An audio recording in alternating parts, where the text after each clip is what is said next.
Halo, Assalamualaikum warahmatullahi wabarakatuh. Kembali lagi di channel Blog Wall. Terima kasih sobat sudah hadir di video kali ini. Bagaimana kabarnya sobat? Semoga sobat selalu sehat, selalu dalam lindungan Allah, dan selalu diberi rezeki yang berkah, berlimpah. Di kesempatan kali ini kita akan mengulas Kang Deddy Mulyadi, di mana dia di masa-masa transisi sebelum pelantikan ini membahas keuangan Pemprov Jabar, dan ternyata dari hasil sinkronisasi transisi tersebut, Kang Deddy itu Pemprov ya, bukan Kang Deddy ya, Pemprov Jabarnya itu memiliki beban utang 3,4 triliun.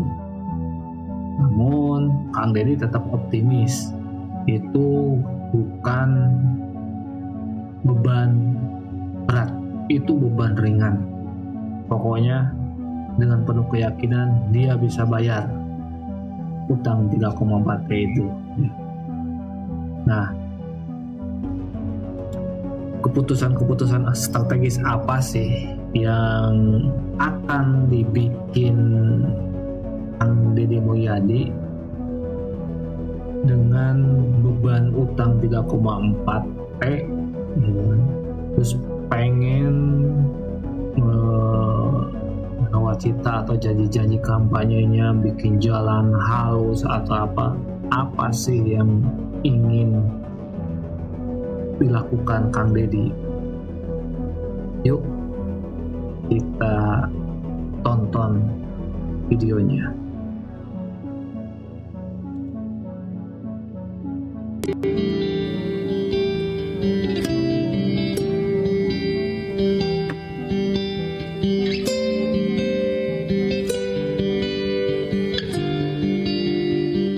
Jadi ya, dari seluruh rangkaian ini yang harus menjadi kerangka acuan kita untuk pengelolaan dana ini, termasuk juga kita harus segera merumuskan rumusan dasar-dasar bantuan. Nah, sekarang terakhir bantuan desa, Pak. Kan bantuan itu termasuk bantuan desa, Pak. Betul. Kan kita ada 100 nih, yang sekarang 130 ya. Nah, saya ke depan bantuan desa itu, selain kemarin saya bikin lomba itu, bantuan desa itu saya nggak mau lebih begitu. Sama dengan BAU dong. Harus ada standarisasi jumlah penduduk dan ruas wilayah. Tidak flat. Minimal begini, minimal. Misalnya, ini misalnya ya, bukan berarti bantuan sekian. Penduduk desanya yang 1.000 sampai 5.000, minimal begitu aja dulu. Bantuannya misalnya 100 juta. Misalnya. Penduduk desanya dari ini dulu, dari 1.000 sampai 2.500, misalnya 100 juta. 2.500 sampai 5.000, 125 juta. 5.000 sampai 7.500, 150 juta.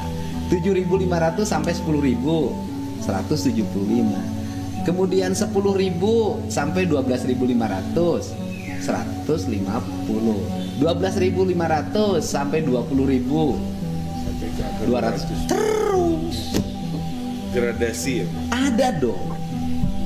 Sekarang ini Pak, desanya yang kan kita juga nggak enak juga, Jawa Tengah gede, kita kecil kan, kita juga kepala desa juga sama. Masa kepala desa di Jawa Barat kan, coba lihat, dicek desa yang terbanyak penduduknya desa mana? Kalau nggak salah Bogor, kalau nggak salah Bojongkoneng apa tuh? Bojongkoneng. So, desa Bojongkoneng Bogor berapa penduduknya? Kalau berapa, 150.000 apa 250.000? Kalau di Tangerang, kalau di Bekasi Tambun Timur, Tambun Selatan berapa? So, desa Tambun. Kalau di Kerawang desa Duren sekitar 40.000-an. Bojongkoneng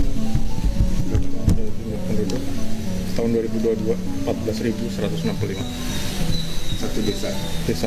Yang tertinggi di Bogor desa apa? Kalau di Bogor desa yang tertinggi penduduknya desa apa? Berapa penduduknya?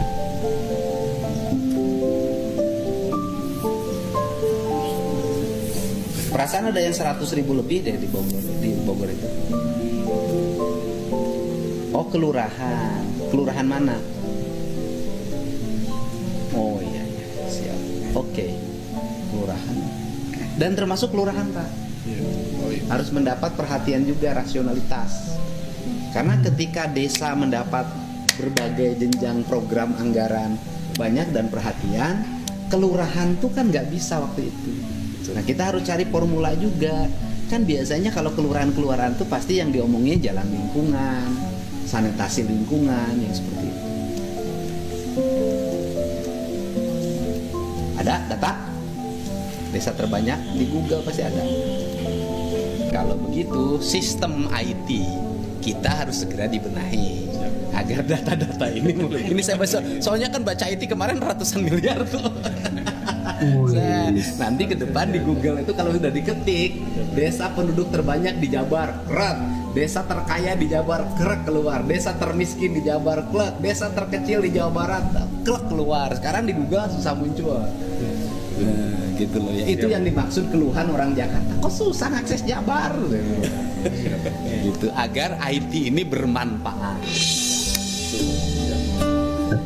Ya, oke. Terakhir nih kita. Dan jelas, transparan, Pak. Kita kan sudah jelas begini. Dari proporsi 31 kita udah bagi-bagi. Ada nggak kewajiban dalam setiap tahun yang harus kita bayarkan? Mandatory spending, Pak. Nah, apa itu? Rakyat nyahuan mandatory spending. Masih sudah harus. So, nyahuan rakyat mah. Aku mengerti. Apa yang kewajiban kita yang harus kita bayarkan secara rutin di luar kebutuhan pegawai. Edukasi ya Tadi. buat masyarakat. Ya, Ada bahasa kayak gitu. salah satunya adalah belanja untuk Tolong jelaskan asuransi dengan buat kesehatan, Pak. Oke, rakyat. kita harus bayar asuransi kesehatan jaminan BPJS, ya kan? Betul, Pak. JPS yang ditanggung oleh pemerintah. Betul. Kita Ada- berapa persen nanggung dari jumlah berapa jumlah penduduk miskin yang harus ditanggung oleh pemerintah kabupaten, kota, dan provinsi di Jawa Barat? Ya, untuk asuransi kesehatan ini terbagi ke dalam 3 sumber ya, Pak. Ya. Dan provinsi mengalokasikan anggaran APBD-nya ke dalam 2 skema. Skema pertama adalah pembayaran dari penerimaan pajak rokok. Oke.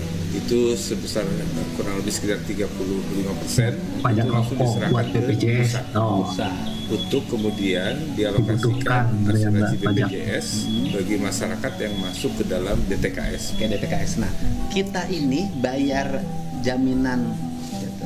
Kan orangnya pengen apa? UHC setiap kabupaten kota. Universal Health. Nah, Ya. artinya dijamin semuanya oleh pemerintah. Betul. Nah, kita ini bayar berapa per tahun untuk jaminan itu? Ya, Kewajiban kita harus store ke BPJS. untuk yang skema 1 tadi Pak, itu Berapa? Kalau diangkakan berapa?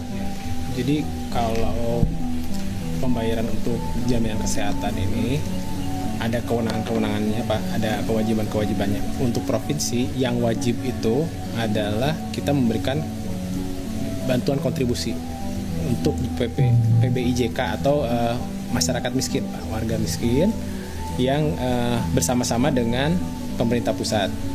Totalnya setiap tahun rata-rata ya Pak, termasuk di 2025 itu mencapai 461 miliar. Itu porsi kita 2.200 dari 35.000 yang dibayarkan secara total per orang. Jadi Ya kita bayar berapa aja? 461 miliar. Ya. Jadi 461 miliar anggaran provinsi itu dibayarkan untuk bayar jaminan kesehatan warga Jabar. Warga Jabar betul. Yang masuk dalam dana DTKS. DTKS. Jadi 61 miliar. 461 miliar. Itu kita artinya dari 31 triliun itu sudah dipotong gaji pegawai segala macam, tadi total 15 triliun kurang lebih. Harus bayar ini rutin 340 461 miliar. Terus bayar apa lagi yang bersifat kita hutang apa? Termasuk yang ke kabupaten kota, skema kedua Pak. Oh, kita bayar ke kabupaten kota? Betul. Berapa kita bayar ke kabupaten Jadi kota? kewajiban yang kedua selain skema yang tadi kita kirim ke pusat adalah transfer ke kabupaten kota sebesar 40% dari kewajiban kabupaten kota. Berapa nilainya? Itu kurang lebih ada sekitar Awalnya sampai dengan 900 miliar Sekarang kalau kita 40%. Tapi dengan kebijakan baru di Pergub yang sudah dikeluarkan, provinsi itu sesuai dengan kemampuan keuangan secara proporsional. Nah, jadi berapa kita? Tahun 2025 ini direncanakan 481 miliar. Berarti sudah hampir 1 triliun Iya. uang itu Untuk untuk bayar BPJS. jaminan kesehatan betul. warga. Hampir 1 triliun ya, hampir 1 triliun warga. Oke. Ya, 1 Berarti triliun tinggal hampir. 14 lagi tah duitnya, 14 triliun lagi. Betul. Nah, terus kemudian bayar apa lagi? Kita yang harus dibayar. Yang kedua adalah bagi hasil penerimaan pajak provinsi. Nah, ya udah orang udah sebelumnya udah pada tahu. Betul. Yaitu sudah dibagi lagi tuh sekitar 6 triliun. Betul, 6 Kan triliun dari enggak. pajak kendaraan Pak. Ya kan 33 kita mengambil dari 31 Pak. Kan yang itu sudah nggak diambil, yang 37. Kita udah nggak ngomong itu. Bisa ya? Masih Masih besar Pak di situ. Masih ada juga. Masih ada Pak. Jadi pajak provinsi itu kan ada 5 Pak. Oh, bukan pajak kendaraan bermotor bukan. Pajak Bagi kendaraan. hasil pajak berapa lagi yang harus Betul. dibayarin? Jadi pajak kendaraan bermotor itu tadi yang 6 Udah, triliun. sekarang kita ngebagi Kemudian pajak yang apa lagi? Ada pajak rokok, ada pajak bahan bakar kendaraan. Berapa total yang harus diberikan lagi? Dan pajak air permukaan. Berapa? Badan belanja untuk bagi hasil itu kurang lebih sekitar transfer ya 5,4 triliun juga ya. 5,4 triliun. Tinggal 9 triliun lagi ini duit kita. 9 triliun lagi. Oke. Betik. Tinggal 9 triliun lagi. 9 triliun lagi. Iya. Dari 9 triliun itu kita harus bayar apa lagi yang menjadi kewajiban rutin kita? Selain pemeliharaan gedung kantor apa lagi? Itu Kertajati kita harus bayar berapa? Kertajati bentuknya penyertaan modal. Harus rutin tiap tahun. Tidak menyesuaikan dengan Tahun kebijakan. untuk Kertajati tahun 2025 berapa? Tahun ini dialokasikan penyertaan modal sebesar 50 miliar. 50 miliar penyertaan modal untuk Bandara Kertajati. Betul. Miliar. Apalagi biaya pemeliharaan yang harus kita lakukan. Secara mandatori itu ya. Aset pemerintah provinsi yang harus dipelihara. Itu masuk ke fixed cost Pak yang tadi di yang 5 triliun tadi ya. Apa yang terbesar dari 5 triliun? Pemeliharaan yang tertinggi di luar gedung kantor. Perjalanan dinas ya. Bukan, maksudnya pemeliharaan. Pemeliharaan ya gedung sate ya, Setda ya. Ya itu gedung sate, ya kan kemarin sudah ada komponennya. Betul. Yang itu untuk semuanya 400 sekian, 900 miliar saya bilang bisa nggak setengahnya. Ya. Kemarin tuh itu bukan anggaran gubernur tuh, anggaran sekretariat daerah. Ya. Itu udah apalagi misalnya Pusdai berapa? Pusdai itu alokasinya dari biaya mandiri ya, Mandiri. dari penerimaan. Dari infak masukin selain kota, tapi juga ada pemeliharaan diusulkan. Subsidi nggak besar, kita berapa? nggak besar Pak, hanya sekitar 1,5 miliar. 1,5 miliar per tahun. Terus masjid apa lagi? Perkimen. Al-Jabar mencapai 40 miliar. Biaya pemeliharaan per tahunnya Masjid Al-Jabar berapa? Al-Jabar itu ada di 42 miliar. Al-Jabar per tahun biaya pemeliharaannya 42 miliar ke tahun. Ada hutang nggak yang dibayar pemerintah pusat yang harus dibayar? Apa Ada. itu pen? Pen mah yang dioperasi itu. Dana pinjaman pemulihan ekonomi nasional. Oh, pemulihan ekonomi. oh dia tahun pernah kita pernah 2021. pinjam duit. Betul. Berapa pinjam duit Pemprov? 2,2 triliun. Ya, Tahun berapa? 2021. Kita cicilan yang keberapa sekarang? Sekarang yang ke Sekarang yang keempat Pak. 4 Yang ya. keempat. Berarti lunas dong sekarang. Sampai 2029 Pak. 2029, Pak. Hah? Sampai Sampai 2029. Bapak Selesai. Saya tenginjem jujuk duit. Ya, tapi tanggung jawab pemerintah. Nah, dulu dananya dipakai apa? Pinjam itu. di pembangunan infrastruktur, Pak. Apa aja yang dibangun?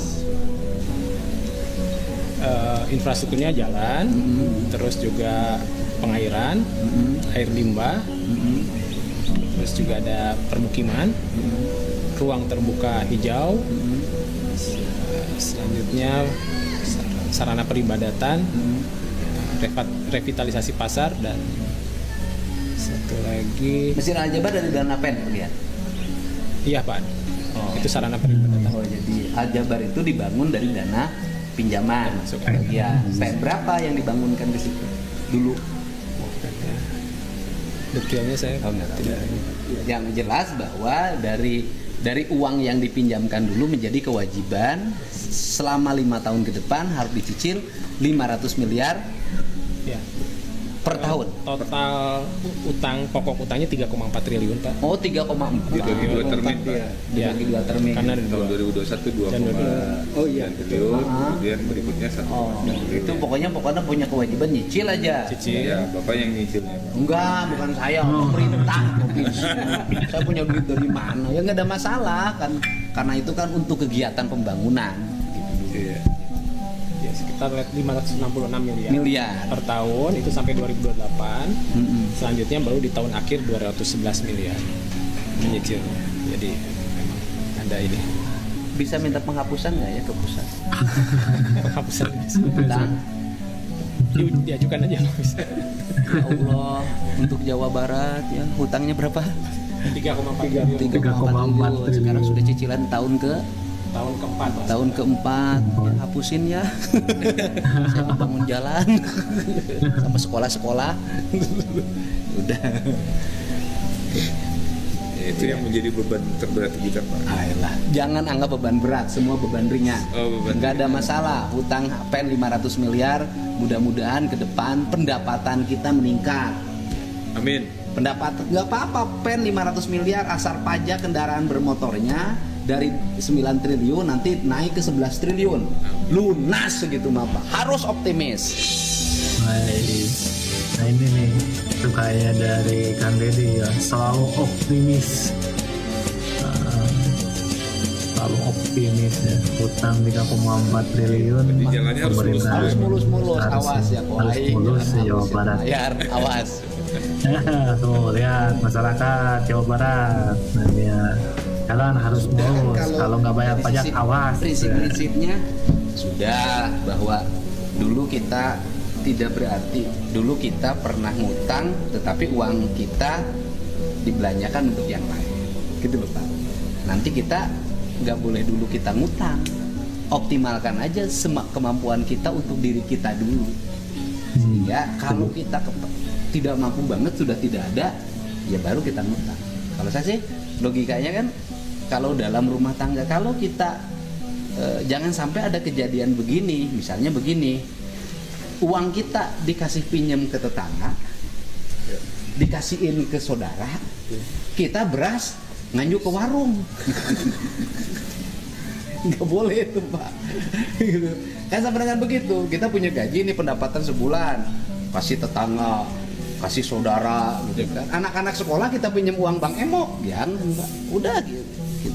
Kita fokus, saya ingin mulai sekarang itu kita fokuskan suruh belanja kita itu menjadi kewajiban kita berdasarkan undang-undang. Kita wajibnya apa sih menurut undang-undang, itu aja dulu kita laksanakan sebelum kita memberi pada yang lain. Jadi kalau nanti ada dana bantuan hibah, kemudian dana bantuan sosial yang bukan kewajiban pemerintah Provinsi Jawa Barat mengalami penurunan atau banyak yang kemudian tidak kita anggarkan, ya kita jujur-jujuran hari ini kita fokuskan dulu untuk satu, bayar hutang PEN.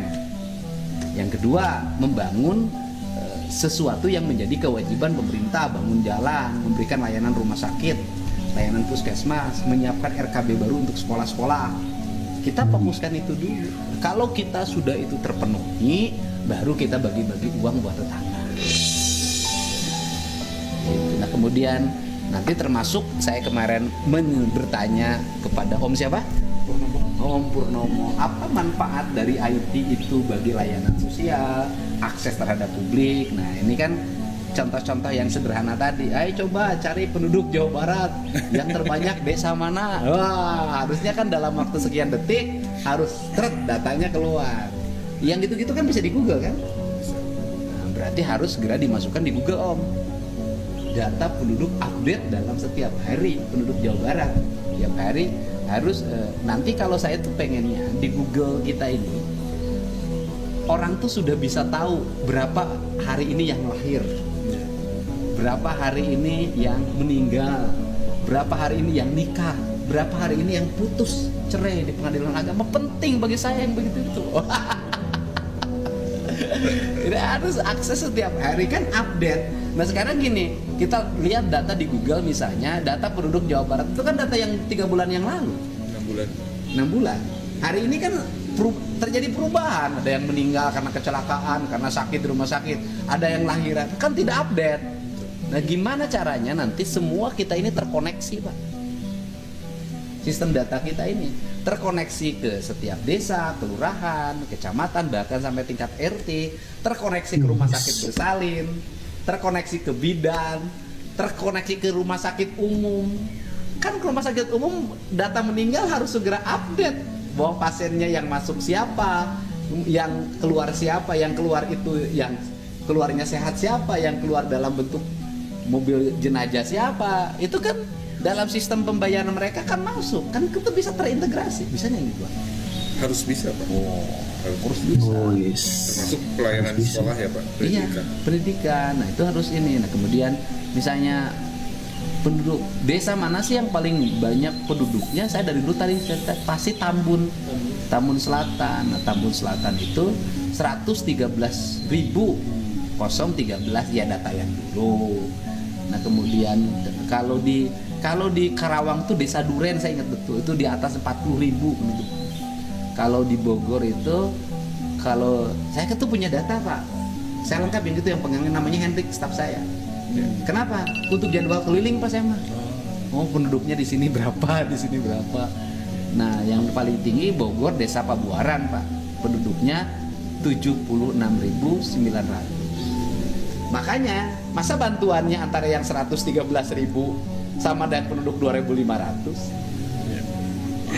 Kayaknya kesana juga itu. Nah kita nanti buat rasionalisasi Pak. Udah dibikin indeks per satu anggota penduduk bantuan itu bahan dana itu. Karena di situ akan berefek pada saat penanganan problem masyarakat. Saya akan memfokuskan dana desa itu kan kalau infrastruktur desa itu kan sudah ada di dana desa pusat. Ketahanan pangan 20% kan sudah ada di dana desa pusat. Saya akan fokus pada penanganan kasus stunting dana desa ini sehingga nanti bisa jadi dikelolanya oleh misalnya tim penggerak PKK desanya. Kemudian selain berindeks begitu juga kita lihat data stunting yang tertinggi itu di desa mana, kelurahan mana, solusinya apa, kan begitu. Nanti stimul dana itu untuk penanganan. Kalau infrastruktur kan nanti kita kerjakan dengan nanti infrastruktur itu jangan khawatir. Nanti ada kan di provinsi Badan Pemberdayaan Masyarakat Desa. Ada, itu di situ infrastruktur ada Pak, dan bentuk TMMD segala macam, infrastruktur jalan dari situ. Kemudian di Dinas Pendidikan jalan-jalan menuju sekolah. Di Dinas Kesehatan bisa juga jalan-jalan menuju puskesmas, menuju daerah-daerah, menuju bidan yang melahirkan. Kan bisa.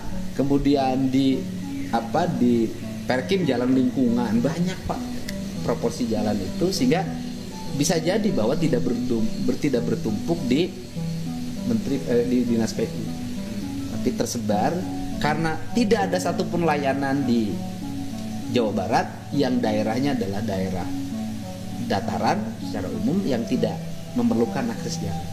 Makanya kalau ingin menumbuhkan ekonomi, ingin meningkatkan IPM, ingin meningkatkan kualitas kesehatan warga, kuncinya cuma satu Pak, jalan.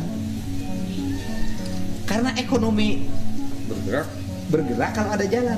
Ekonomi daerah disebut tertinggal itu manakala dia susah dijangkau lewat jalur darat, itulah daerah tertinggal. Daerah tertinggal kan itu. Nah, berikutnya nanti yang mohon saya takut lupa diingetin juga bahwa kita ingin membuat runway. Runway-nya pesawat ya? Itu lah yang dibikin juga tuh. Apa kamu nyimpennya di Bina Marga, di Disub, di daerah-daerah yang pantai-pantai, di beberapa pantai strategik dibikinin jalan beton sepanjang 2 km biar lebih panjang untuk runway pesawat dalam keadaan darurat, Pak, bencana alam. Aksesnya biar cepat, yang terutama pesawat kecil itu. Di Jogja ada, Pak, bisa dilalui kendaraan. Iya. Jika dipakai bisa buat. Nah itu, jadi misalnya tetap aja pakai badan jalan umum, cuman di titik tertentu kita buatkan seperti itu. Kan nggak usah juga hanya fokus untuk pesawat, gitu loh. Misalnya jalan Jayanti, Sindang Barang, Santolo, Sindang Barang, Jayanti, Sindang Barang. Kan jalannya udah gede tuh. Khusus untuk ini pinggir laut gedein. Perkuat. Sekian kilometer. Serat. Jadi mobilisasi kita cepat, Terma. Kemudian yang dinas kelautan itu hampir semua muara tempat ini kapalnya itu dangkal. Harus dikasih inventaris beko yang ponton itu yang bisa ngambang. Itu, Pak. Jadi kelengkapan kita tuh banyak dan bisa digerakin setiap waktu. Di provinsi itu kaya, belanja asetnya banyak, gagah. Dan kita nanti harus beli tuh helikopter, bukan untuk gubernur helikopternya. Helikopter untuk penanganan bencana. Oh iya. Kalau ada kebakaran hutan, Pak, kita harus nunggu Basarnas.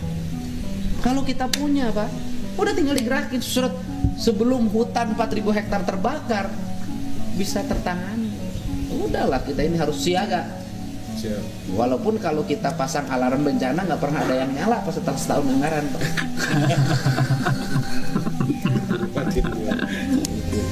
Harus siaga.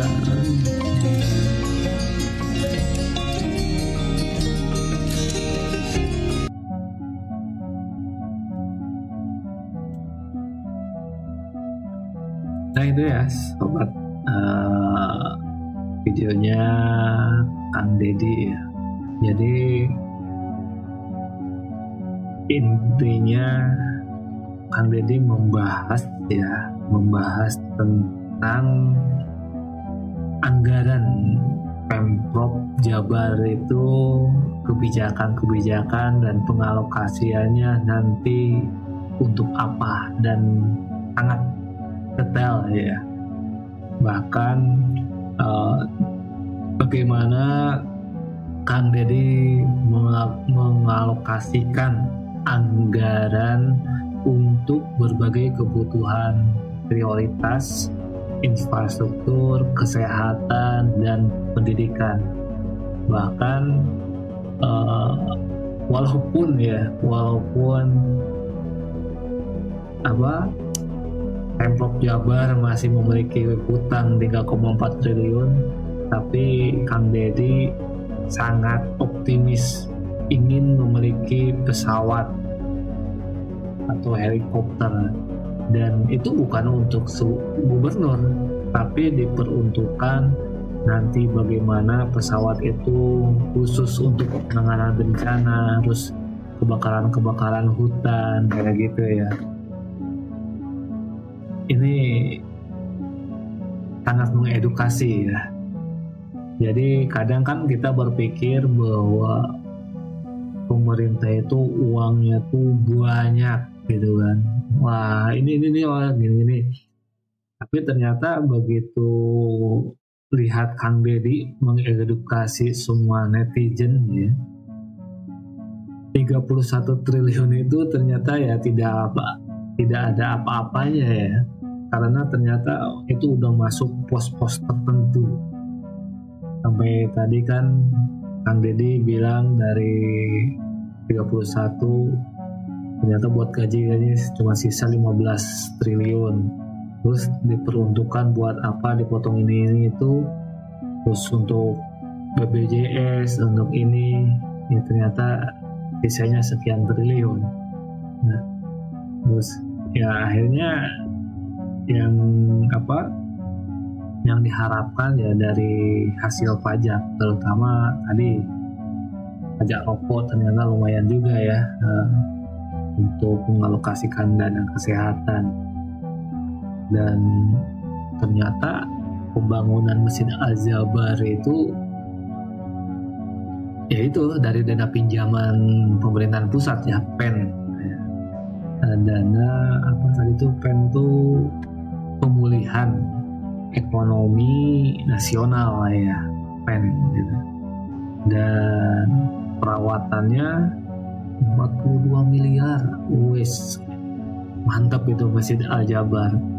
Tapi ada yang unik nih dari ada yang unik tapi menjadi pengingat juga buat kita. Jadi sebisa mungkin kita memaksimalkan uang yang ada. Dia tadi menganalogikan ya, Kang Deddy menganalogikan bahwa sebagai rumah tangga ya udah manfaatkan dulu uang yang ada, bangun ini itu, tapi jangan ngutang dulu. Ibaratnya jangan gaya-gayaan bantu tetangga, bantu ini, tapi untuk sekolah anak kita, untuk makan anak kita, pinjem dari warung. Nah itu menganalogikannya sampai segitunya ya, pengen mengedukasi masyarakat ya Kang Deddy. Jadi emang Pemprov Jabar dengan pemerintahannya dipimpin oleh Gubernur Kang Deddy akan seperti itu. Dia akan merekatkan ikat pinggang dan dia akan memanfaatkan kebijakan tanpa hutang dulu selagi keuangan Pemprov ada. Baru setelah pembangunan rumah sakit, pembangunan sekolah, pembangunan jalan udah jalan, baru mau bantu ke tetangga, mau ini katanya boleh, silakan.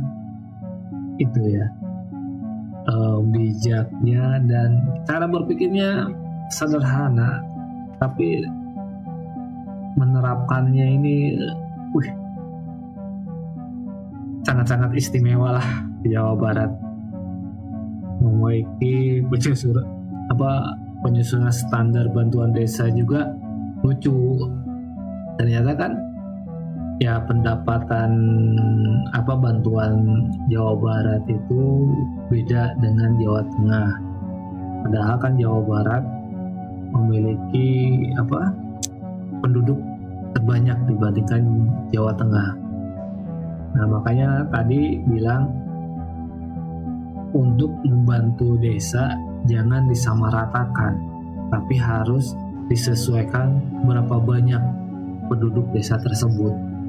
Jadi kalau misalnya 1.000 sampai 2.500 bantuannya 100 juta, nah 2.500 sampai 150 terus kayak gitu kan, sampai ya berjenjang lah sesuai dengan banyaknya penduduk kayak gitu ya. Nah itulah sobat. Jadi menurut sobat gimana nih? Apakah keputusan bijak atau justru menambah beban anggaran, atau bagaimana strategi keuangan pemerintahan Pemprov Jabar yang menyeimbangkan utang dan pengeluarannya?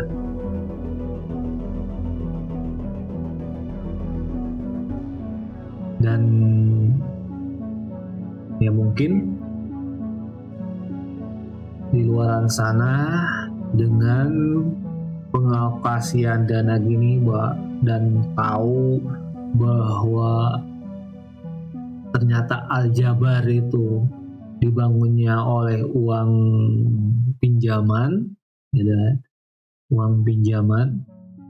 Nah mungkin di sana banyak yang bilang dan ya itu keputusan RK gitu, Ridwan Kamil. Tapi ya sebenarnya ya tidak, kita jangan menyalahkan pribadinya Kang Emil. Kang Emil pasti mengambil keputusan tersebut ada masukan dan kebijakan-kebijakan yang masyarakat atau masyarakat Jawa Barat tidak tahu kenapa itu mesti diambil dan kenapa harus pakai utang gitu kan, utang. Itu sobat, videonya Kang Deddy dalam mengalokasikan anggaran dan mengatur kebijakan-kebijakan tersebut untuk apa saja. Yuk, tanggapi sobat di kolom komentar. Terima kasih sudah nonton video sampai akhir. Assalamualaikum warahmatullahi wabarakatuh.